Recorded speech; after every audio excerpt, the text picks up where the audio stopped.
नमस्कार, मैं हूं आपके साथ आस्था कौशिक। प्रयागराज में नाबालिग दलित लड़कियों को आतंकी बनाने की साजिश का पर्दाफाश हुआ है। पुलिस ने इस मामले में गैंग के 2 आरोपी कहकशां बानो और मोहम्मद कैफ को गिरफ्तार कर लिया है। एक लड़की को रिहा कराया गया है। बताया जा रहा है कि इस गैंग की महिलाएं लड़कियों को पैसों का लालच देकर उन्हें बहलाती फुसलाती थी और फिर केरल ले जाती थी। फिर जबरन धर्म परिवर्तन करवाकर आतंकी गतिविधियों की ट्रेनिंग करा रहे हैं। वहां लड़कियों से छेड़खानी भी करने का आरोप है। आतंक के इस नए मॉड्यूल का खुलासा होने से हड़कंप मचा है। दलित नाबालिग लड़की को पहले फुसलाकर एक महिला अपने साथ ले गई।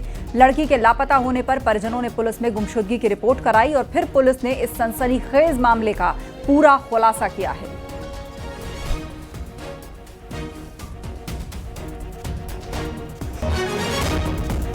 हमारी लड़की 8 मई को दावत खाने गई थी कोटेदार की बिटिया के साथ शादी में, और वहीं से गायब हो गई 10 बजे रात।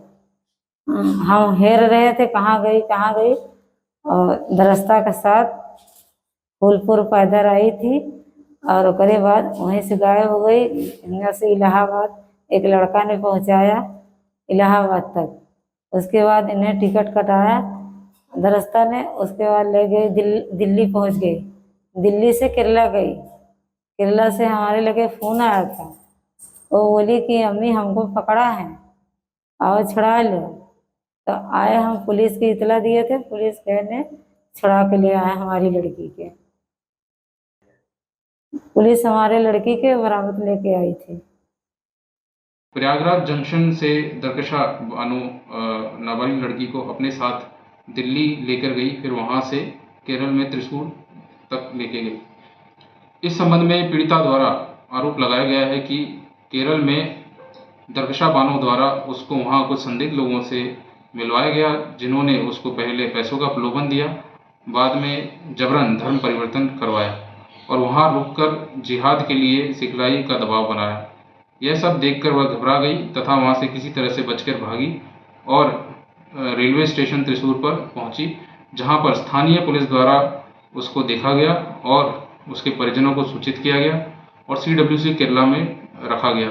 सूचना प्राप्त होने पर परिवारजनों द्वारा थाना फूलपुर पुलिस के सहायता से लड़की को केरल से वापस घर लाया गया। कमिश्नर अजय पाल जी, न्यूज़ 18 पर आपका स्वागत है। ये बताएं, अपने आप में बहुत अलग तरह का ये मामला दिख रहा है, जहां पर दलित लड़कियों को आतंकी बनाने की कोशिश चल रही थी। इस बारे में और क्या बताना चाहेंगे आप दर्शकों को? जी, ये घटना जो है हमारे पास रिपोर्ट हुई थी कि एक नाबालिग बच्ची है जो दलित कम्युनिटी से है, जिसका कि एक मुस्लिम महिला के द्वारा कुछ अपने साथी साथ मिलकर के अपहरण किया गया और उसके बाद उसको अवैध तरीके से अलग अलग राज्यों से होते हुए केरला ले जाया गया, जहाँ पे कि उसको लालच दे करके फिर धमकाकर फोर्सिबली उसका धर्म परिवर्तन किया गया। और इसी संबंध में जो शिकायत प्राप्त हुई, इसमें बच्ची को बरामद किया गया और 2 आरोपी हैं जिनको हिरासत में लिया गया है और बच्ची से जो उसके बयान लिए गए हैं और जांच पड़ताल की गई है, उसमें कुछ जो चीजें सामने आई हैं वो यही है कि एक गिरोह के रूप में ये लोग ऑपरेट कर रहे थे और केरला से इनका जो है काफी कई सदस्य हैं जो जुड़े हुए हैं। और इसी जो बच्ची को रास्ते में जो इतने काफी समय से उससे बातचीत हुई या उससे ले जाते हुए भी जो इंटरेक्शन किया गया, उस दौरान उसको तमाम तरीके का प्रलोभन दिया गया और रास्ते में जो एक लड़का था उनके साथ में उस गिरोह में, उसने उसके साथ गलत हरकत करने का प्रयास किया, जिसपे बच्ची ने सहजता से उसको असहज होते हुए उसने विरोध किया।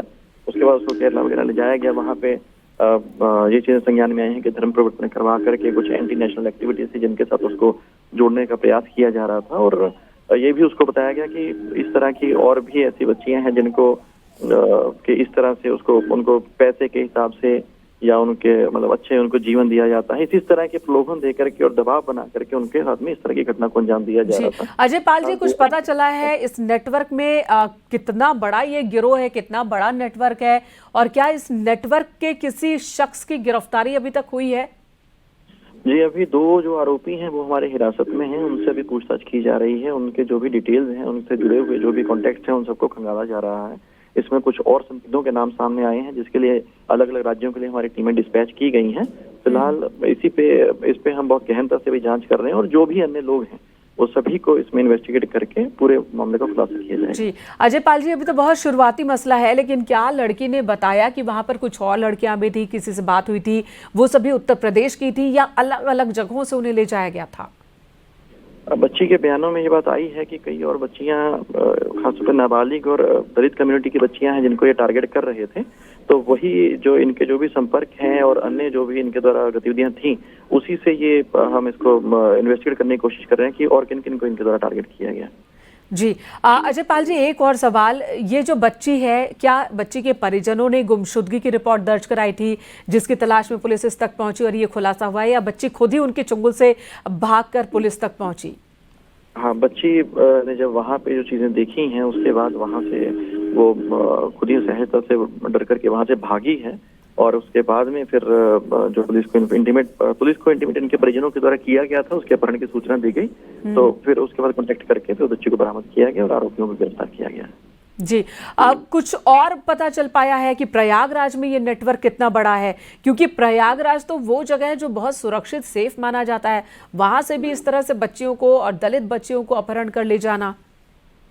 जी, ये सभी पहलुओं पे भी जांच हम कर रहे हैं, इनसे पूछताछ हो रही है और बाकी जो इनके जो भी मोबाइल हैं या अन्य जो भी जिसके संपर्क में थे उन सभी लोगों से भी पूछताछ हो रही है और जैसी भी अन्य जानकारी आएंगी उसको शेयर किया जाएगा।